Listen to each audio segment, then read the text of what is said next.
बिस्मिल्लाहिर्रहमानिर्रहीम अस्सलाम वालेकुम। स्टेशनरी वेव्स के कॉन्सेप्ट को समझने से पहले हम वेव्स की रिफ्लेक्शन को समझेंगे फिक्स्ड एंड से और फ्री एंड से।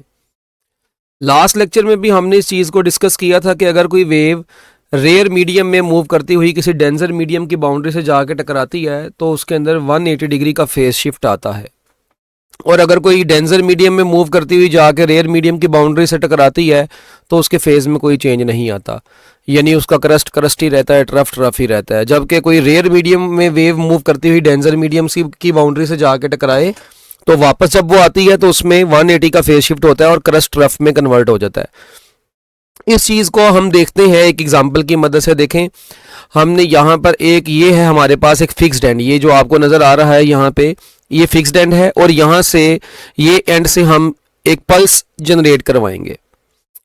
पल्स बोलते हैं मतलब एक ही जर्क को ना।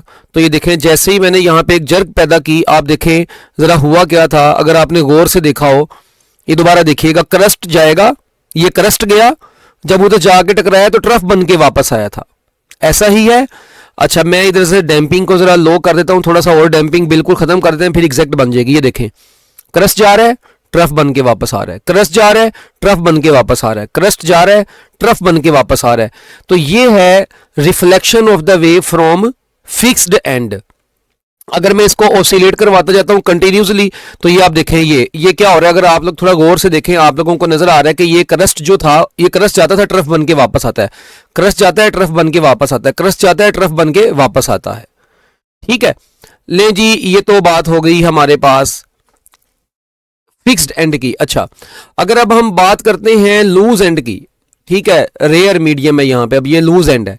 ये देखें, ये वेव का क्रस्ट गया और वो देखें वो लूज एंड जो है वो ऐसे ऊपर को गया या नीचे को आएगा, मतलब जिस तरह से क्रस्ट है या ट्रफ है उसके लिहाज से उसने जो है ना मूव किया, मगर आप देखें क्रस्ट जा रहा है, क्रस्ट ही बन के वापस आ रहा है। इसी तरह अगर ट्रफ जाता है तो ट्रफ ही बन के वापस आता है।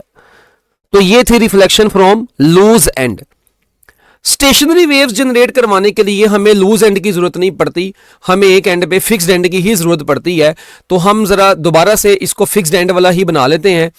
ठीक है, ये लेट्स सपोज ये हमारे पास फिक्स्ड एंड है और अब हम ये ऑसिलेट करवा रहे हैं। अगर अब आप थोड़ा गौर से देखें, ये जब हम इसको ऑसिलेट करवा रहे हैं, ठीक है, डैम्पिंग को हम बिल्कुल इग्नोर कर दें अगर, तो ये देखें आप बिल्कुल एग्जैक्टली आप देख रहे हैं कि एक वेव इस डायरेक्शन में जब ये जाके जा रही थी तो जब वो वापस आ रही है तो ऑपोजिट डायरेक्शन में वापस आ रही है। तो इधर से एक जा रही थी, जब वो टकरा कर वापस आती हैं तो वो दोनों सुपरपोज होती हैं। तो ये जो आपको ऐसा पैटर्न सा नजर आ रहा है, ये स्टैंडिंग वेव्स का पैटर्न बन जाता है। कौन सा? स्टैंडिंग वेव्स का पैटर्न बन जाता है। अब ये स्टैंडिंग वेव्स कैसे जनरेट होती हैं, यही हमारा अगला चैप्टर टॉपिक है, उसमें हम इसको डिटेल में डिस्कस करते हैं। बिस्मिल्लाहिर्रहमानिर्रहीम। स्टेशनरी वेव्स बहुत ही आसान टॉपिक है और इससे एमसीक्यूज बहुत ज़्यादा एंट्री टेस्ट में भी आते हैं और एफएससी में भी आ जाते हैं, थोड़े से ट्रिकी एमसीक्यूज भी आ जाते हैं। तो अगर आप मेरे इस लेक्चर को बड़े ध्यान से गौर से सुन लेंगे बच्चों, तो फिर इंशाल्लाह आप लोगों की ये जो चीज़ें हैं ना स्टेशनरी वेव्स के हवाले से, ये बहुत अच्छे तरीके से क्लियर हो जाएंगी। स्टेशनरी वेव्स का दूसरा नाम है स्टैंडिंग वेव्स, और इन्हीं वेव्स का एक और नाम भी है, they are also called non progressive waves. हम इनको नॉन प्रोग्रेसिव वेव्स भी बोलते हैं। अच्छा, अब ये नॉन प्रोग्रेसिव वेव्स हम इनको इसलिए बोलते हैं, पहली बात तो ये याद रखें कि they do not carry energy, ये एनर्जी को कैरी नहीं करती। ठीक है जी, इसीलिए तो हम इन वेव्स को स्टैंडिंग वेव्स या स्टेशनरी वेव्स बोलते हैं। अब ये एनर्जी को कैरी क्यों नहीं करती, इनका क्या चक्कर है एनर्जी का, ये सारी बातें अभी हम जब तक इसका कॉन्सेप्ट नहीं क्लियर करेंगे तब तक हमें समझ नहीं आएंगी। अच्छा, अगर आप इस वक्त, ये मैंने आपकी बुक वाली ही डायग्राम उठा ली है, मैंने कहा चलें आपको ज़रा समझाने में आसानी हो जाएगी। देखें, ये आप लोगों को डायग्राम में ये ए रो में आप लोगों को 1 2 3 4 5 डायग्राम्स नजर आ रही हैं डिफरेंट इंटरवल्स पे, T0 पे, T/4 पे, T/2 पे, फिर 3T/4 पे, और फिर पूरे एक टाइम पीरियड के बाद। और बी में आप देखें, बी में भी आपको वेव नज़र आ रही है, बिल्कुल ऊपर जैसी नज़र आ रही है, मगर फ़र्क ये है कि नीचे ऊपर वाली जो है इसमें जो वेव आ रही है वो टू द लेफ्ट साइड आ रही है। ठीक है, जबकि यहाँ पे अगर आप देखें ये टूवर्ड्स राइट साइड जा रही है। तो एक बात तो यहाँ से ये डन होगी कि ये दो वेव्स हैं। अच्छा, उसके बाद इस अगर आप गौर से देखें इस वेव की और इस वेव की फ्रीक्वेंसी सेम है। हर पार्ट में दोनों पार्ट्स को आप दोनों वेव्स को आप देखते जाएं, इनकी फ्रीक्वेंसी सेम है मगर ये ऑपोजिट डायरेक्शन में ट्रेवल कर रही हैं। तो प्रिंसिपल ऑफ सुपरपोजिशन की थर्ड जो एप्लीकेशन थी उसमें हमने यही पढ़ा था कि स्टेशनरी वेव्स उस वक्त पैदा होती हैं जब दो waves, when two waves of same frequency, same wavelength, same amplitude की हो, सेम एम्पलीट्यूड की हो मगर ऑपोजिट फेज में हो, मगर उनका फेज क्या हो, ऑपोजिट हो। जब ये वेव्स एक दूसरे के साथ सुपरपोज करती हैं तो सुपरपोजिशन के बाद जो न्यू वेव्स हमें मिलती हैं वो वेव्स जो न्यू वेव्स हमें मिलती हैं वो कंसिस्ट होती हैं on nodes and anti nodes, on nodes and anti nodes. ऐसी वेव्स को जो हमें दो वेव्स जो सेम फ्रीक्वेंसी की हो, सेम एम्पलीट्यूड की हो, सेम वेवलेंथ की हो और ऑपोजिट फेज की हो और सुपरपोज होकर नोड्स और एंटी नोड्स पर मुश्तमिल हो जाएं तो हम ऐसी वेव्स को क्या नाम देते हैं, स्टेशनरी वेव्स। अब आप सोच रहे होंगे यार ये नोड्स क्या हैं, एंटी नोड्स क्या हैं। भाई सारा कुछ आपको बताऊंगा मैं, अभी हौसला रखें। अभी आप जरा मेरी बोली की बातों को अच्छे तरीके से बस गौर से सुनते जाइएगा, फिर इंशाल्लाह आप देखिएगा आपको स्टेशनरी वेव्स का कॉन्सेप्ट क्लियर होता। अभी अब देखें जी, ये पहली डायग्राम आप लोगों को जो नजर आ रही है इसमें आप देखें ये जो वेव है बेसिकली ये लेफ्ट साइड पे मूव कर रही है, इधर को मूव कर रही है। अच्छा, पहले तो मैं अब आपको ये बता दूं ये आई कैसे है। देखें अगर मैं इसका ये ए फिगर में आप देखें टी, अगर आप पूरी एक वेव अगर हम ड्रॉ करते होते हैं, जब एक पूरी वेव ड्रॉ करते हैं तो आपको पता है कि वेव के अंदर हम बेसिकली चार हिस्से उसके बना लेते हैं, तो हम उसको चार इंटरवल्स में डिवाइड कर लेते हैं ना ऐसे। अगर लेट्स सपोज यहाँ से यहाँ तक का जो टाइम है वो आपको पता है, यहाँ तक का ये 0 होता था, यहाँ तक कितना होता है T/4 होता है, फिर यहाँ तक T/2 हो जाता है, फिर यहाँ पे 3T/4 हो जाता है और यहाँ पे कितना हो जाता है, एक टाइम पीरियड पूरा हो जाता है। अच्छा, ये हम इसमें टाइम की डिस्ट्रीब्यूशन कुछ यूँ करते थे। अच्छा, अगर मैं क्या काम करता हूँ, ये 0 से यानी कि 0 से T/4 के टाइम में इसका मतलब इतनी वेव बनी है। तो अब देखें ये T0 से T/4 के इंटरवल के दौरान सपोज करें इतनी वेव मीडियम में से निकल गई, क्योंकि वेव मूव कर रही है। तो अगर ये निकल जाएगी तो जाहिर बात है अगर मीडियम में से ये निकल जाएगी तो मीडियम में इसी का उलट पार्ट भी तो उतना कि यहाँ से एंटर हो गया होगा। क्योंकि देखें सपोज करें मैं कहता हूँ यार ये ना ये हमारे पास एक मीडियम है, ठीक है, यानी कि किसी मीडियम में वेव्स प्रोड्यूस हुई हैं। अब इसमें हमारे पास ये देखें ये डब्बा सा मैं जो बना रहा हूँ, इस डब्बे में आप देखें पूरी एक वेव ही है बेसिकली यहाँ पे ये। तो अगर वेव का जितना पार्ट आगे निकल जाता है उतना पार्ट पीछे से यहाँ से एंटर भी हो जाना है। अच्छा, लेट्स सपोज मैं कहता हूँ जी वेव का ये वाला पार्ट निकलता है, अगर ये वाला पार्ट निकलेगा तो ये वाला पार्ट एंटर हो जाएगा। अच्छा, मैं कहता हूँ लेट्स सपोज यार ये वाला पार्ट वेव का निकलता है यहाँ से मीडियम में से, तो यहाँ से एक पार्ट नया एंटर हो जाएगा। तो अगर आप थोड़ा गौर से देखें, अब देखिएगा, मैं बाद में इसको इरेज भी कर दूंगा। ये देखें, अब सपोज करते हैं T0 से T/4 के दौरान, ठीक है जी, ये वाला पार्ट इतना सा पार्ट वेव का आगे निकल गया। अगर इतना सा पार्ट आगे निकला तो पीछे से इतना पार्ट एंटर भी तो होगा ना, मतलब एक क्वार्टर अगर निकला है तो एक क्वार्टर एंटर भी तो होगा। तो देखें जब एक क्वार्टर यहाँ से यहाँ तक एंटर करेंगे तो वो ये वाली डायग्राम बन जाएगी। थोड़ा सा जज्बात समझे हो? ओके, अब देखो इसी तरह बच्चों अगर मैं कहता हूं कि यार यहाँ से अब ये वाला पार्ट आगे निकलता है, ये क्योंकि वेव आगे को ट्रेवल कर रही है, ये क्वार्टर आगे निकलता है। जब ये क्वार्टर आगे निकलेगा पीछे से एक नया क्वार्टर एंटर हो जाएगा। तो आप देखें यहाँ से यहाँ तक की वेव, तो ये देखें ये वाली जो वेव बन गई है तीसरे नंबर पे वो यही नहीं बन गई। अच्छा, फिर मैं कहता हूँ यार अब ना यहाँ से ये वाला पार्ट निकालते हैं। देखें ये इतना सा पार्ट अगर ये निकलेगा तो यहाँ से एक इतना सा पार्ट यहाँ से एंटर भी तो होगा। तो तुम अब इसको देखोगे यहाँ से यहाँ तक को, तो ये देखो यहाँ से यहाँ तक मिलाएं तो यही वाली वेव नहीं बन जाती। इसी तरह अगर ये वाला पार्ट अब निकल जाएगा तो ये एक पार्ट यहाँ से एंटर हो जाएगा, तो वेव दोबारा अपनी उसी टाइम पीरियड के एक पूरे टाइम पीरियड के बाद वही बन गई है जो पहले थी। तो मैं उम्मीद करता हूँ कि तुम्हें ये बच्चों ये तो बात समझ में आ गई होगी मेरी। अच्छा, इसी तरह अब मैं इस साइड पे भी देखता हूं, अगर ये राइट साइड पे जा रही है तो मैं इसके इस पार्ट को डिस्कस करता हूं। सपोज करते हैं इतना क्वार्टर पार्ट वेव का निकला, अगर ये वाला पार्ट निकलेगा तो यहाँ से एक क्वार्टर इतना सा यहाँ पे ऐड भी तो होगा। तो देखें अगर यहाँ से लेकर यहाँ तक मैं वेव को ड्रॉ करूँ, ये कुछ यूं नहीं बन रही है, देखें जरा गौर से ऐसे। तो ये देखें जरा ये वेव यहाँ पे भी बन गई है सेम ऐसे ही। यानी इसी का ये वाला हिस्सा इधर बन गया। अच्छा, अगर अब ये वाला पार्ट निकलता है इसका, तो जाहिर बात है ये पार्ट निकलेगा तो पीछे से एक नया पार्ट एंटर होगा, तो देखें ये डायग्राम बन जाएगी। इसी तरह अगर इसका इतना पार्ट अब निकलता है, ये वाला पार्ट इसका सपोज करें निकलता है, तो यहाँ से एक नया पार्ट एंटर होगा, तो देखें ये नया पार्ट एंटर हो गया। इसी तरह देखें अगर इसका ये वाला पार्ट निकल जाता है तो पीछे से एक और पार्ट एंटर हो जाएगा, तो ये वेव दोबारा अपनी उसी जगह पे आ गई जो पहले बी वाली थी। तो लें जी, यहाँ तक तो मैंने आप लोगों को समझा दी है इन दोनों की ट्रैवलिंग। तो मैं उम्मीद करता हूँ कि यहाँ तक आपको बात समझ में आ गई होगी। अब मैं गंद जो यहाँ पे इतना ज़्यादा पड़ गया ना भाई, इसको ज़रा मैं रिमूव करने लगा हूँ ताकि अब आपको दोबारा से मैं एक नई बात समझा सकूँ। ठीक है, अब इसको आपने अगर कोई चीज़ आपकी रह गई हो तो आप इसको बैक करके देख लेंगे, आपको तो मसला कोई नहीं होगा ना। अच्छा, आप लोगों के लिए अब मैं इसको दोबारा से एक बार रेडी करूँगा। देखें हमने अभी तक क्या पढ़ा, हमने ये देखा यार दो वेव्स हैं, ठीक है। अब इनकी फ्रीक्वेंसी भी सेम है। कैसे भला, देखो इसमें एक क्रस्ट है, एक क्रस्ट, दो क्रस्ट, एक ट्रफ, इसमें भी दो क्रस्ट हैं, एक ट्रफ है। इसका मतलब है इनकी फ्रीक्वेंसी क्या है, सेम है। तो दो वेव्स हैं, सेम फ्रीक्वेंसी की हैं। अच्छा, कद भी इनका देख लो यार, एम्पलीट्यूड, ये देखो एम्पलीट्यूड भी इनका सेम है, इनका एम्पलीट्यूड भी क्या है, सेम है। तो दो वेव्स हैं, सेम फ्रीक्वेंसी की हैं, सेम एम्पलीट्यूड की है, इनकी वेवलेंथ भी सेम है, मगर डायरेक्शन ऑपोजिट है, डायरेक्शन ऑफ ट्रेवलिंग ऑपोजिट है। एक इधर को ट्रेवल कर रही है, एक इधर को ट्रेवल कर रही है। अच्छा, जब इनकी होगी सुपर पोजिशन, अब सुपर पोजिशन इनकी कैसे होनी है, ये अगली बात है जो समझने वाली है। पहले तो मेरे प्यारे बच्चों जरा ये ध्यान में रखें कि आप थोड़ा गौर से देखें। मैंने ना इन स्टेशनरी वेव्स के अंदर ये देखें जरा, 1 3 5 7, अगर आप गौर से देखें ये 1 3 5 सॉरी 1 3 5 7 की, ये देखें 1 3 5 7 है किस जगह पे है, अगर आप थोड़ा सा गौर से देखें। ये पहले ये था ना 1 3 5 7, ऐसे ही है। अच्छा, यानी कि जो 1 3 5 7 है ना, ये मीन पोजीशन वाले पॉइंट्स को नाम दिया हुआ है। किनको नाम दिया हुआ है, मीन पोजीशन वाले पॉइंट्स को नाम दिया हुआ है। अच्छा, और जो 2 वाले हैं, पहले इस वेव को पूरा कर लेते हैं।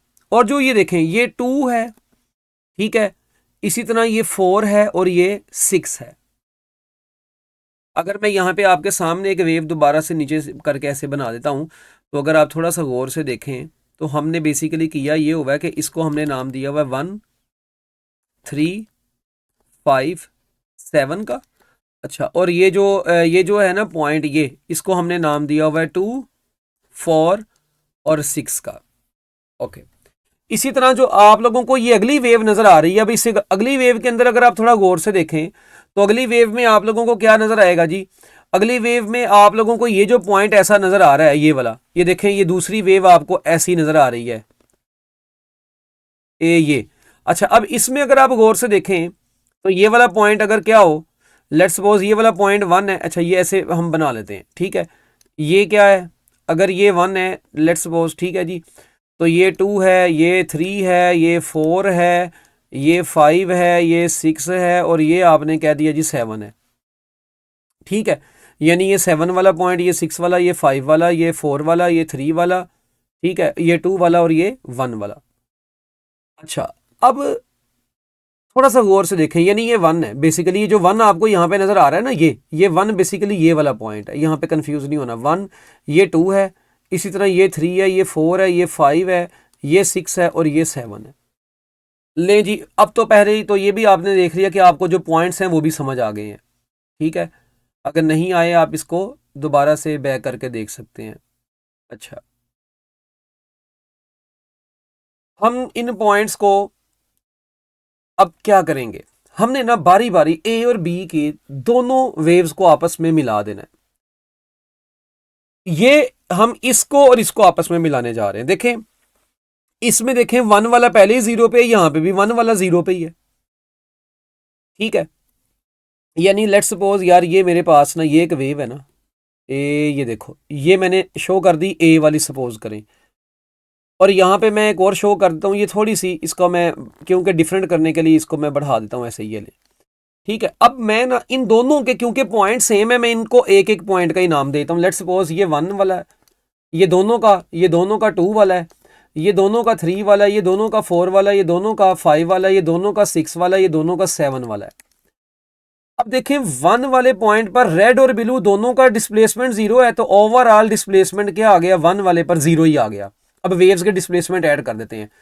अच्छा, ये हम ऐसे लाइन लगा लेते हैं ना। अब 1 वाले पॉइंट पर दोनों वेव्स का डिस्प्लेसमेंट देखें, रेड वाली भी 0 पे है, ब्लू वाली भी 0 पे है, दोनों का डिस्प्लेसमेंट 0, ओवरऑल डिस्प्लेसमेंट भी 1 पर 0 हो गया। अच्छा, 2 पर गौर से देखें, 2 पर जो है दोनों वेव्स का डिस्प्लेसमेंट मैक्सिमम है, तो जब इनको ऐड करेंगे तो इनका रिजल्टेंट भी क्या आएगा, मैक्सिमम आएगा। तो ये हम 2 के ऊपर मैक्सिमम रिजल्ट बना देते हैं।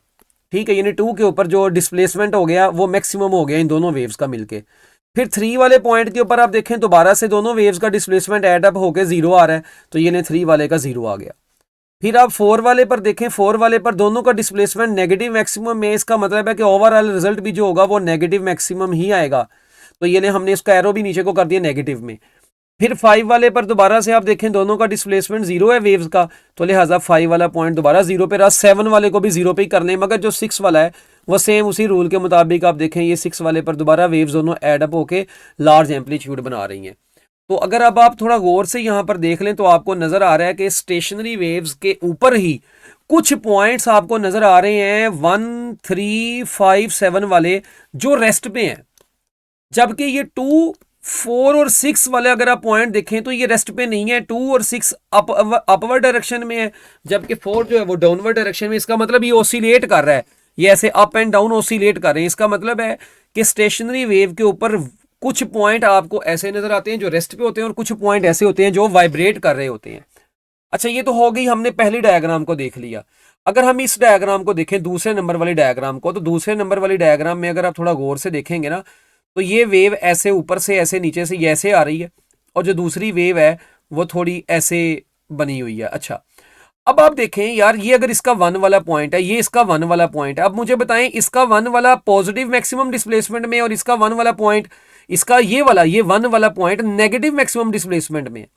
तो जब ये दोनों ऐड अप होंगे यार, सपोज करो ये -10 है, ये +10 है ये वाला, और ये -10 है, तो वो ऐड अप होके कैंसिल नहीं हो जाएंगे, 0 ही हो जाएगा। इसका मतलब 1 वाला तो 0 ही रहेगा। अच्छा, 2 वाला देखें, यहाँ पे भी 0 है, ये भी 0 है, इसका मतलब 2 वाला भी 0 पे रहा। अच्छा, ये 3 वाला पॉइंट है इसका, ये 3 वाला नेगेटिव मैक्सिमम में है, ये 3 वाला पॉजिटिव मैक्सिमम में है, ये कट जाएंगे दोबारा 0। 4 वाला वैसे ही 0। 5 पे ये देखें, ये 5 वाला पॉजिटिव मैक्सिमम में है, और ये 5 वाला नेगेटिव मैक्सिमम में है, कट जाएगा, ये भी 0। इसका मतलब ये दोनों वेव्स आपस में कैंसिल हो गए, इसके सारे पॉइंट आप लोग देख लें वो 0, 0 पे ही आ गए हैं। 1, 3, 5, 7 भी 0 पे, और 2, 4, 6 भी 0 पे ही आ गए हैं, इनका भी डिस्प्लेसमेंट 0 हो गया। अच्छा, इसके बाद अब हम तीसरे नंबर वाली डायग्राम पे गौर कर लेते हैं। अब इस नंबर पे भी देखें आप, 1 वाला 0 पे, ये 1 भी 0 पे, इसका 1 है ना। अच्छा, इसका देखें 2 ये है, ये 2 है, तो इसका भी 2। अब इस दोनों का 2 नेगेटिव मैक्सिमम पे है, तो देखें जो हमने रिजल्ट बनाया वो भी 2 नेगेटिव मैक्सिमम पे बनाया।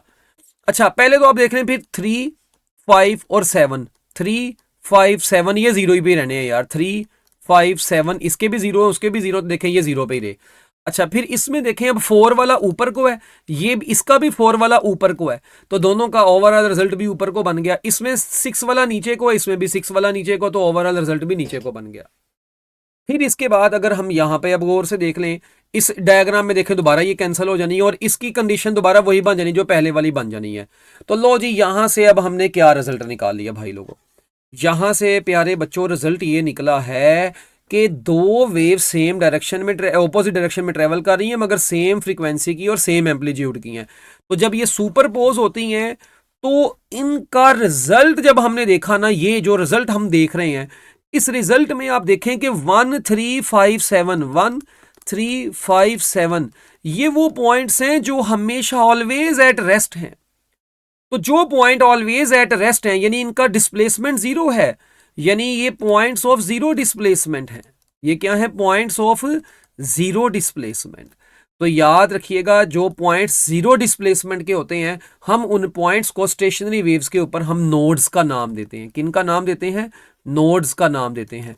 सो these points are called nodes of the stationary waves 1, 3, 5, 7 जो ऑलवेज रेस्ट पे होते हैं। अच्छा, फिर यहां पे वर्ड लिखा हुआ है दूसरे में कि 2, 4, 6 ऑलवेज ऑसिलेटिंग। अब कई बच्चे कहेंगे सॉरी यहां पे तो ऑसिलेशन है ही नहीं है। ये भी देखो ना, ये 2, 4, 6 सर इनमें तो ऑसिलेशन, ये तो देखें, ये ऑसिलेट की है, ये ऑसिलेट की है, ये भी की है, ये भी की है, मगर ये नहीं किए। भाई ऑसिलेशन का हिस्सा होता है कि पहले ऊपर को जाना है, फिर 0 पे भी तो आना है, फिर उसके बाद नीचे को जाना। तो देखो ये पार्टिकल अगर पहले ये ऊपर को थे और ये नीचे को था, तो ये दोनों ओवरऑल ये 0 पे आए। उसके बाद ये दोबारा देखें, जो 4 नीचे को था वो ऊपर को हो गया, जो 2 और 6 ऊपर को था वो नीचे को हो गया, फिर दोबारा मीन पे आए, फिर दोबारा से चेंज हुए, तो ये ऑसिलेटिंग ही ओवरऑल। तो हम कह सकते हैं 2, 4, 6 ये वो पॉइंट्स हैं जो मैक्सिमम डिस्प्लेसमेंट वाले हैं। आप देखें ये वाइब्रेट कर रहे हैं, वाइब्रेट विद मैक्सिमम डिस्प्लेसमेंट। और बच्चों इन मैक्सिमम डिस्प्लेसमेंट वाले पॉइंट्स को हमने क्या नाम दे दिया? इन मैक्सिमम डिस्प्लेसमेंट वाले पॉइंट्स को हमने एंटी नोड्स का नाम दे दिया। इनका नाम दे दिया जी, एंटी नोड्स का नाम दे दिया। अब यहां से एमसीक्यूज कुछ बड़े इंटरेस्टिंग बनते हैं जो मैंने आपको और भी बताने हैं। देखें जो नोड्स होते हैं, आप देखें ये 0 डिस्प्लेसमेंट वाले हैं, क्योंकि तो जहां पे डिस्प्लेसमेंट 0 होता है, आपको पता है कि वहां पर क्या होता है, जहां पे डिस्प्लेसमेंट 0 है, इसका मतलब है यहां पे कौन सी इंटरफेरेंस हुई होगी? डिस्ट्रक्टिव इंटरफेरेंस हुई होगी। तो याद रखिएगा, nodes are the points of destructive interference. जबकि एंटी नोड्स के ऊपर आप देखें मैक्सिमम डिस्प्लेसमेंट आता है, इसका मतलब है कि यहां पे कौन सी इंटरफेरेंस होती है? कंस्ट्रक्टिव इंटरफेरेंस होती है। उसके बाद एक और बड़ी इंपॉर्टेंट चीज है कि स्ट्रेन कहां पे मैक्सिमम होता है। बच्चों याद रखिएगा, स्ट्रेस का स्ट्रेन के साथ डायरेक्ट रिलेशन होता है। ये आपको पता है, बचपन से पढ़ते आ रहे हैं आप, ठीक है? वो हुक्स लॉ पढ़ते हैं ना, जो उसमें हम पढ़ते हैं। तो अब जो नोड्स होते हैं ना, नोड्स के ऊपर ना बेसिकली जब हम स्ट्रिंग की बात कर रहे होते हैं, तो स्ट्रिंग्स के ऊपर जो लोड होता है ना, वो नोड्स के ऊपर मैक्सिमम होता है। तो बेसिकली हम ये बोलते हैं नोड्स के ऊपर प्रेशर मैक्सिमम होता है। तो जब नोड्स के ऊपर प्रेशर मैक्सिमम है, इट मीन स्ट्रेस मैक्सिमम है। स्ट्रेस मैक्सिमम है तो स्ट्रेन मैक्सिमम है। तो याद रखिएगा, nodes are the points of maximum strain, ठीक है जी। जबकि एंटी नोड्स के ऊपर जो स्ट्रेन होता है, डेट इज मिनिमम स्ट्रेन, ठीक है? तो मिनिमम स्ट्रेन होता है। इसी तरह नोड्स के ऊपर मैक्सिमम स्ट्रेस होता है, और स्ट्रेन के ऊपर मैक्सिमम स्ट्रेन अपना वो स्ट्रेस होगा। यानी नोड्स के ऊपर अगर मैक्सिमम स्ट्रेन है तो फिर क्या होगा? स्ट्रेस भी मैक्सिमम होगा। एंटी नोड्स के ऊपर स्ट्रेन अगर मिनिमम है तो बच्चों स्ट्रेस भी क्या होगा? मिनिमम ही होगा। अच्छा, इसके बाद ना एक और बात रह गई है। अब यहां पर देखिएगा यार, एनर्जी के बारे में भी थोड़ी सी अब बात कर लेते हैं। देखें, एनर्जी के लिए ना थोड़ा सा आपको दिमाग चलाना पड़ेगा। अगर मैं स्टैंडिंग वेव्स की ना थोड़ी सी बात करूं, फिर एनर्जी की तरफ आता हूं उसकी। देखें बेसिकली होता क्या है कि ये एक ही रस्सी होती है, ठीक है? ये मैं कहता हूं ये फिक्स्ड एंड है हमारे पास यहाँ पे, ठीक है? सुनना, बड़ी थोड़ी सी इंटरेस्टिंग चीज़ है ये। अच्छा, इस फिक्स्ड एंड पे हुआ ये है कि ये एक वेव ऐसे सपोज करें, यहाँ से ये वेव जा रही थी, ये वेव जब जाके इससे टकराई, ठीक है? ये वेव यहाँ से गई, जाके इससे टकराई। टकराने के बाद आपको पता है उसने उलट के वापस आना है। यानी कि जाहिर बात है, ये रेयर मीडियम है और ये डेंजर बाउंड्री से आके टकराई है। तो टकराने के बाद भाईजान ये ऐसे वापस आती है, ये ऐसे, ये यानी कि क्रस्ट ट्रफ में, ट्रफ क्रस्ट में ऐसे बदल गया होता है और ये वेव्स ऐसे वापस आती हैं। तो यार ये जब इनकी सुपर पोजिशन हुई है ना, देखें ये दो, ये एक वेव इधर को है और दूसरी ये ब्लैक वाली वेव इधर को गई थी। तो टू वेव्स ऑपोजिट डायरेक्शन में, सेम फ्रीक्वेंसी की, सेम एम्पलीट्यूड की ऑपोजिट डायरेक्शन में जब आई तो सुपरपोज हुई, तो इन्होंने क्या बनाई? स्टेशनरी वेव्स बनाई। यही तो हमने बेसिकली ऊपर यहाँ पे दो वेव्स हैं, ठीक है, ऑपोजिट डायरेक्शन में आई है, इन्हीं की तो सुपर पोजिशन पड़ी है। अच्छा, अब हुआ यहाँ पे कुछ यूं है कि जो ये पॉइंट्स है ना, अगर आप थोड़ा सा गौर से देखें, अगर मैं इसको थोड़ा क्लियर करके बनाऊं, ये देखें, ये सपोज करें ये एक वेव थी, यहां से जब वो टकराई तो फिर ये वापस जब आई तो बच्चों ये ऐसे इसका पैटर्न बना। अच्छा, अब इसमें आप देखें ये जो पॉइंट आपको नजर आ रहा है, ये वाला पॉइंट, ये वाला पॉइंट और ये वाला पॉइंट, आपको पता है इनको हम क्या नाम देते हैं? क्योंकि ये पॉइंट्स हैं वेव के ऊपर 0 डिस्प्लेसमेंट वाले, तो हम इन पॉइंट्स को क्या नाम देते हैं? इन रेड वाले पॉइंट्स को हम बोलते हैं नोड्स। क्या बोलते हैं? नोड्स बोलते हैं। और जबकि ये जो ब्लैक वाला, ये देखें, इसमें आप देखें कि ये जो आपको मैक्सिमम एम्पलीट्यूड वाला पॉइंट नजर आ रहे हैं, ये मैक्सिमम एम्पलीट्यूड जहां पे होगा, इनको हम क्या नाम देते हैं? एंटी नोड्स का नाम देते हैं। अच्छा, इसमें ना अब होता ये है कि ये एक ही रस्सी है। अब डिपेंड करता है कि हम इसको किस फ्रीक्वेंसी से वाइब्रेट करवा रहे हैं। उस फ्रीक्वेंसी के लिहाज से रस्सी के अंदर नंबर ऑफ लूप्स बनते होते हैं। यानी कि ये देखिए, मेरी बात सुनिएगा गौर से, एक जो रस्सी है ना, ये जो रस्सी है, ये जो जिसको आप वाइब्रेट करवा रहे हैं, ये रस्सी को आप वाइब्रेट करवा रहे हैं, सपोज करें ऐसे ये रस्सी वाइब्रेट कर रही है, तो ये जो आपको स्टैंडिंग वेव्स ऐसे रस्सी के अंदर जो ऐसे ऐसे नजर आती है ना, वो बेसिकली ये, अब देखें ये नोड्स है ना, ये नोड्स जो हैं, ये नोड्स के दरमियान में ये रस्सी ऐसे ऐसे, इसके पार्टिकल ऐसे ऐसे ऊपर नीचे ऐसे ऐसे वाइब्रेट कर रहे होते हैं, ऐसे ऐसे। ये नोड को छोड़ के ये एनर्जी आगे लेकर नहीं जाते।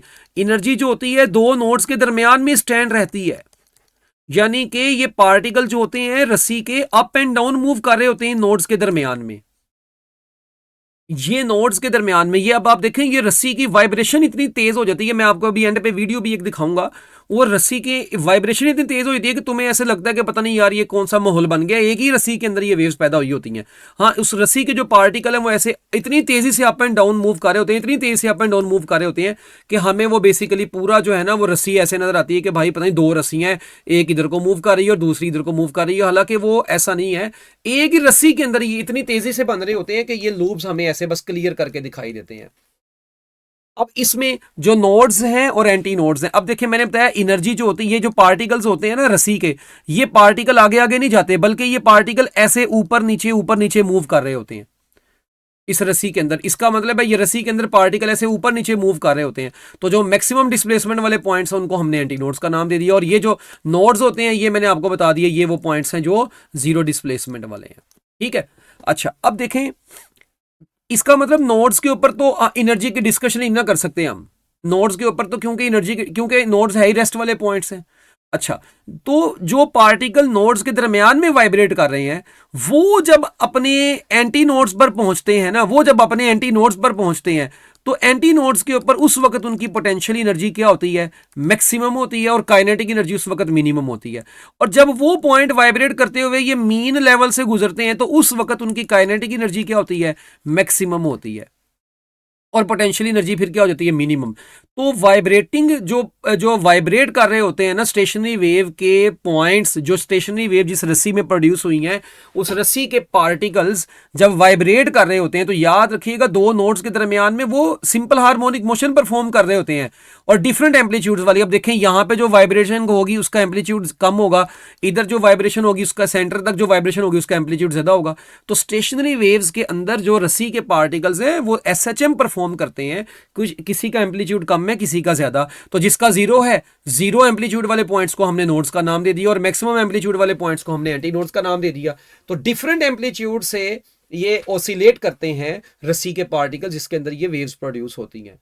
तो ये स्टेशनरी वेव्स के अंदर थोड़ी सी बच्चों एनर्जी की बातें थी जो कि आप लोगों को बताना बड़ी जरूरी थी। अच्छा, इसके बाद देखें पेपर में क्वेश्चन आता है जी यार एक नोड से नोड तक का डिस्टेंस कितना होता है, नोड से एंटी नोड तक का डिस्टेंस कितना होता है। तो पहले तो आप मुझे अब एक बात बता दें ये कि ये नोड्स और एंटी नोड्स का पॉइंट आपको समझ आ गया होगा। देखें अब नोड्स में यानी कि बच्चे पता क्या समझ बैठते हैं। अब मैं अगर आपको सपोज करें पेपर में ये डायग्राम बनी बनाई देता हूँ, ये वाली डायग्राम, मैं कहता हूँ यार बताओ इसमें कितने नोड और कितने एंटी नोड है। आप कहेंगे सर 1 2 3 4 नोड और कितने एंटी नोड बनेंगे, 1 2 3 एंटी नोड बनेंगे। बच्चे कहते हैं सर नहीं वो हमने तो ये वाली वेव को बस नोड और एंटी नोड बोला, ये पूरा मिला के एंटी नोड है। भाई ये पूरा मिला के एंटी नोड नहीं, हमने इसको ऐसे नहीं बोलते। हम ये बोलते हैं बस जो वाइब्रेट कर रहे हैं पार्टिकल्स मैक्सिमम एम्पलीट्यूड वाले दे आर एंटी नोड्स। ठीक है जी, और वो एक्सट्रीम पोजीशन के ऊपर मैक्सिमम होते हैं इसलिए हम बस उसको एंटी नोड को ऐसे शो कर देते होते हैं। ठीक है, अच्छा अब एक बात सुने जरा, नोड और एंटी नोड के दरमियान का डिस्टेंस क्या होता है। अगर मैं आप लोगों के सामने एक वेव बनाता हूं,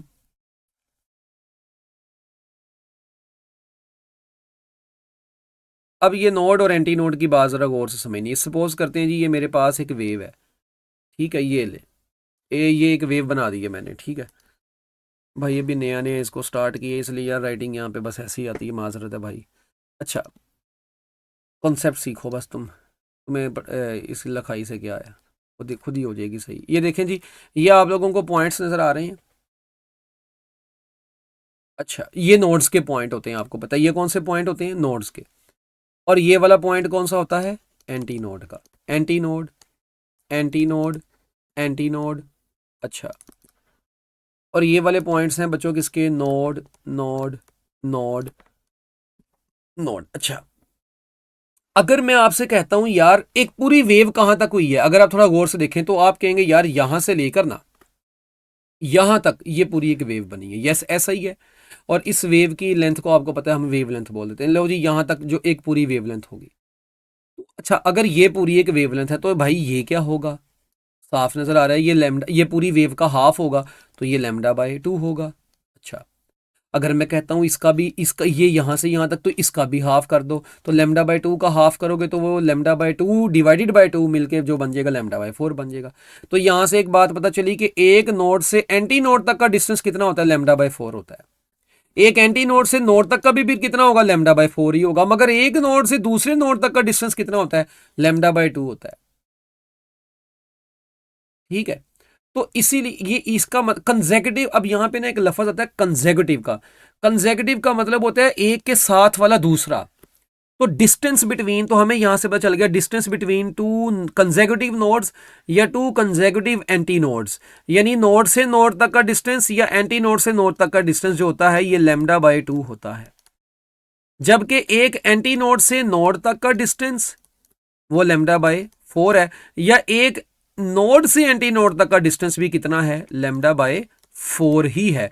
तो बच्चों नोड से एंटी नोड और एंटी नोड से नोड तक का डिस्टेंस जो होता है ये आपको पता होना चाहिए। ये बात हो रही है कंसेक्यूटिव की, मतलब उनके साथ वाले, बस एक को छोड़ के दूसरा नहीं। अगर आपसे एक होता है alternate distance between two, distance between alternate nodes, alternate का मतलब होता है एक को छोड़ के दूसरा वाला। तो आप देखें ये लेमडा क्या है, इसको हम बोलेंगे डिस्टेंस बिटवीन, ये भी एमसीक्यू आ जाता होता है एंट्रेंस के पेपर में, टू अल्टरनेट नोड्स या एंटी नोड्स। तो अल्टरनेट का मतलब होता है कि एक को छोड़ के दूसरा, और जबकि ये क्या है, distance between two consecutive nodes. तो कंसेक्यूटिव और अल्टरनेट इन दोनों में भी आपको फर्क पता होना चाहिए एमसीक्यूज के हवाले से। अच्छा यार, ये तो बातें हो गई। अब इसी तरह आप किसी भी वेव के अंदर देख के बता सकते हैं जो मैक्सिमम डिस्प्लेसमेंट वाले पॉइंट्स हैं वो एंटी नोड्स हैं, और जो जीरो डिस्प्लेसमेंट वाले पॉइंट्स हैं वो नोड्स हैं। तो कितने नोड्स हैं, कितने एंटी नोड्स हैं, ये सारी बात तो बता सकते हैं। अच्छा, अगर मैं कहता हूं यार मेरे पास ना एक स्टेशनरी वेव है, ठीक है, ये देखें, ये एक स्टेशनरी वेव ना भाईजान इस रस्सी के अंदर ऐसे हमने बनाई हुई है, ये स्टेशनरी वेव बनाई हुई है। अच्छा, अब इस स्टेशनरी वेव की ना आपने क्या करना है, ये इसमें टोटल नंबर ऑफ नोड्स गिने यार, 1 2 3 4 5 6 7, आप कहेंगे सर 7 नोड्स हैं। अच्छा, ये पहला नोड, दूसरा, तीसरा, चौथा, पांचवा, छठवां, सातवां, 7 नोड है। मैं कहता हूं बताओ distance between first and sixth node, या 1 से 7 तक का डिस्टेंस बताएं। Distance between first and seventh node, distance between first and seventh node कितना है। अब पहले से सातवें नोड तक का डिस्टेंस आप क्या काम करेंगे यार, आपको पता है पहले से दूसरे तक का लेमडा बाई टू होता है।